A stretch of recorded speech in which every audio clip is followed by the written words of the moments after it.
तो लीजिए एक और खेसारी लाल यादव का तगड़े लेवल का वीडियो आ रहा है। जी हाँ, मेरी स्क्रीन पे देख सकते हैं कि खेसारी लाल यादव का एक और न्यू ब्लास्ट गाने का पोस्टर निकल कर आ गया है। बात करें खेसारी लाल यादव की इस गाने के, तो खेसारी लाल यादव ने इस गाने को सिंगल गाया है, यानी कि इनके साथ में कोई भी फीमेल सिंगर नहीं गाया है। खेसारी लाल यादव ने खुद इस गाने को गाया है। और वही म्यूजिक की बात करो तो श्याम सुंदर, जी हाँ, श्याम सुंदर ने खेसारी लाल यादव के इस गाने में म्यूजिक दिया है। वही खेसारी लाल यादव की इस गाने की राइटर की बात करें तो इस गाने को लिखा है कृष्णा बेदर्दी ने। जी हाँ, कृष्णा बेदर्दी ने खेसारी लाल यादव के इस गाने को लिखा है। बात रहा वीडियो में, तो इस वीडियो में लिया गया है कोमल सिंह को। जी हाँ, एक्ट्रेस कोमल सिंह खेसारी लाल यादव के साथ में इस वीडियो में देखने को मिलेंगे। बात करें चैनल का, तो आ रहा है टी सीरीज हमार भोजपुरी यूट्यूब चैनल से। जी हाँ, टी सीरीज हमार भोजपुरी यूट्यूब चैनल से आप सभी को जल्द सुनने देखने को मिलेगा। जानकारी के लिए बतला दूं कि खेसारी लाल यादव के इस गाने का मोशन पोस्टर छोड़ा गया है। जी हाँ, मोशन पोस्टर को अभी छोड़ दिया गया है। थोड़ा सा म्यूजिक इसमें बजाया गया है, लेकिन पता नहीं चल रहा है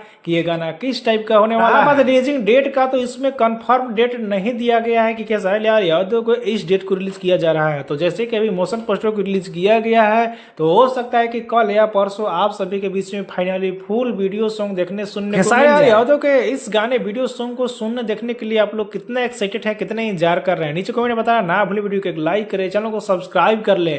फेसबुक इंस्टा देख रहे हैं तो फॉलो करके तुरंत जुड़ जाइए।